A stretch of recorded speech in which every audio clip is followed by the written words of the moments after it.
Todd Bensman joins us, and let's play the B-roll. I'll play the B-roll of the great reporter for Fox who does some terrific work on the border.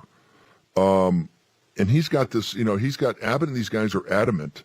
And the reason Abbott's adamant, they saw what happened in the Ken Paxton situation. This is all inextricably linked. Remember this. They saw the grassroots, and particularly one of the biggest groups was Texas for a secure border. And so Abbott's got old-time religion. Remember, Abbott's kind of one of the Bush factotums, part of the Bush on it. They want open borders. He's doing it because he's got a bayonet to his back.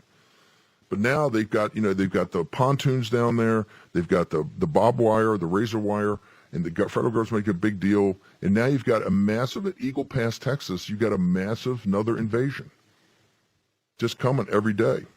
And Todd Bensman's here every day, comes on the show every other day, every couple of days with other blockbusters, including the IG report from a week or so ago that says, hey, they're not even pretending to track him in the United States. They want to make sure what Trump said yesterday in Iowa, we are going to have the largest domestic mass deportation program. Finally got the language right. Didn't talk about criminals or the insane. He said a domestic mass deportation that will be the largest in American history. Yes, we got the terminology right. That's what we want to say. We got it. You can't do it if you can't find them. They're doing it on purpose. Bensman, I'm going to hold you through the next block, and I want everybody to look at this footage. But, brother, you've got you did a FOIA request. This is to me, this is another impeachable offense. And Garland knows about it. The State Department knows about it. Walk through what your FOIA request showed of what they're doing to exacerbate the invasion of our beloved country, sir. The Biden administration's DHS has been authorizing the flights from foreign countries directly into U.S. airports. 43 U.S. airports, so far 221,000 migrants, uncounted, never discussed, never published. Please don't call them. Please don't call them migrants. They're not migrants. They're illegal aliens. 221,000. Are you telling me that from places outside the United States, the Biden regime has paid for aircraft so the optics are not coming across the border to take illegal aliens, game the amnesty system, and fly them into the heart of the country on how many different airports? So this is a family reunification parole program using the CBP One app, but in foreign countries south of Mexico. The administration lets them apply for travel authorization, and then they have to buy their own airfare, which is far less than if they were to pay for smuggling, so it's a great deal for them. And then they pick whatever airport they want to fly into. These are just 4 nationalities that we got through FOIA litigation at Center for Immigration Studies. There are also Colombians, Ukrainians, Salvadorans, Guatemalans, and Hondurans that we don't even know about. So the 221,000 that we disclose in the piece today at CIS.org is going to be an undercount. There's going to be far more than that. And that's just for this year since January. They are being flying into 43 different airports. They will not give us the names of the airports. Imagine for just 1 minute if the mayor of New York were to find out that it's not Greg Abbott busing them into the city, it's the administration authorizing them to fly into JFK, which I believe is one of the airports. Hang on, it's not Abbott. It's also Newark Airport. It's not Abbott. It's not DeSantis. Those were stunts. They had good meaning in back of them. I had no problem with it, but that's marginalia. This is what they're doing. Yes, what's voluntary? Listen, for the 13,000 that boarded Texas buses.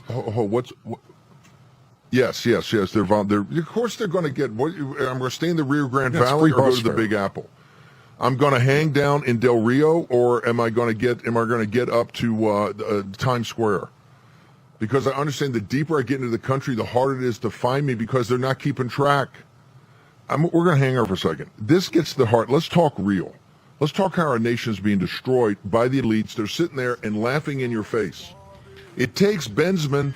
Why did Congress not fight this? This is with Congressman Norman. I don't need an HR2.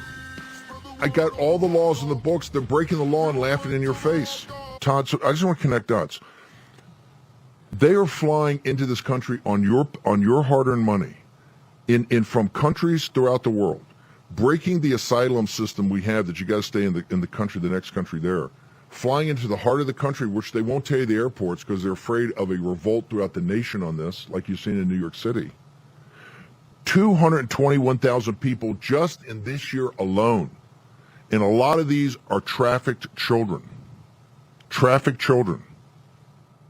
And Todd, that is 22 combat, that's the equivalent of flying in 22 combat divisions into the heart of this nation. 22 combat divisions being flown into the heart of this nation. And they don't want to give the information up. And Todd, here's the thing that's shocking.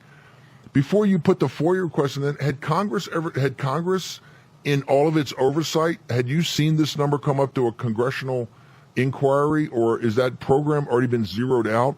Since we control the House, is that program zeroed out, sir? No, there were members of the Freedom Caucus that put a letter in for those numbers in March. A letter from DHS came back just blowing them off, didn't give them anything. So we had to sue on our FOIA. We were looking for the same data.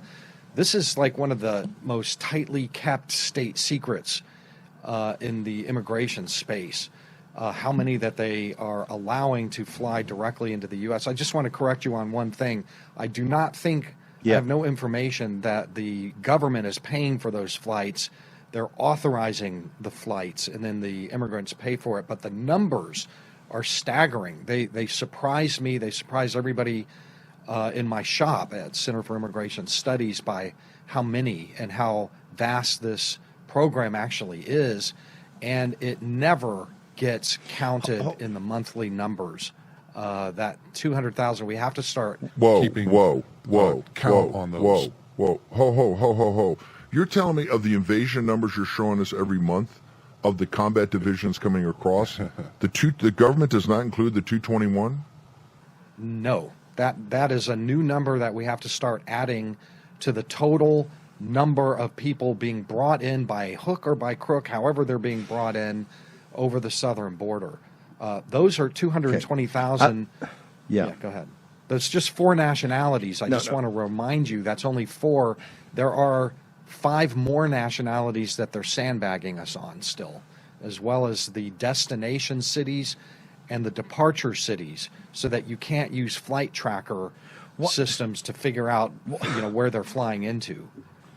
Why we shouldn't be any CR until this is stopped. And by the way, I'm going to have to see the receipts in my own lion eyes before I believe for a second that the folks down in El Salvador are paying for their tickets. Okay, I understand that's what they say policies. I got to see that because I don't buy it. Skepticism. I mean, I don't buy anything. It's possible that somebody's picking it up come on the other they side. Get the 2,200. By the way, are they doing DNA tests? Do we know if they're doing DNA tests either before or after when they land? Are they doing the DNA test to prove these kids are not being trafficked in, or we have any authorization on that? Anything on that? On May 29th, the Department of Homeland Security issued a 2-line memorandum that said we are no longer doing familial DNA testing at the border. So that's we what they are say. flying into this country 221,000 on the family reunification plan that we have no earthly idea if those kids and parents are actually kid and parent and not trafficked in the United States. And they won't give the information up to Congress. That I don't know, but that is... I don't know how they're doing the vetting on the families. They do have to enter biometric data into the CBP One app while they're still abroad. But I don't really, it's not that difficult to, we find fake birth certificates at the border all the time. You can buy them in Honduras for $50. Yes. Of course. Who knows how that's working out. But this is okay, before I lose you, you see the situation down in Eagle Pass. We got another 2,500 making a surge here.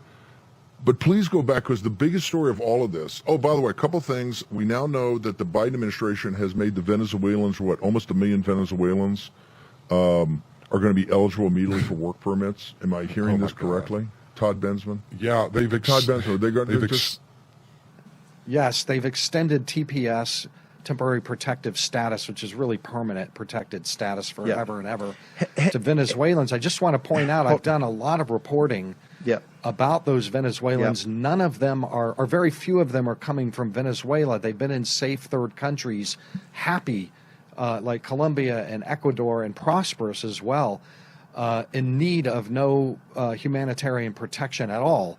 And I've done extensive reporting. I've got tons of interviews with them saying, I loved Ecuador. I was wealthy in Colombia. I was working. Everything was great, but they opened the border, so why not?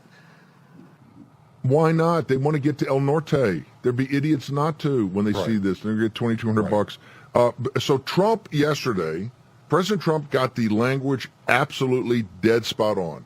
We are going to have the largest domestic mass deportation program in history. They're all going back, not just the criminals and not just the insane asylums, which were the modifiers. Now all of it, bigger than President Eisenhower.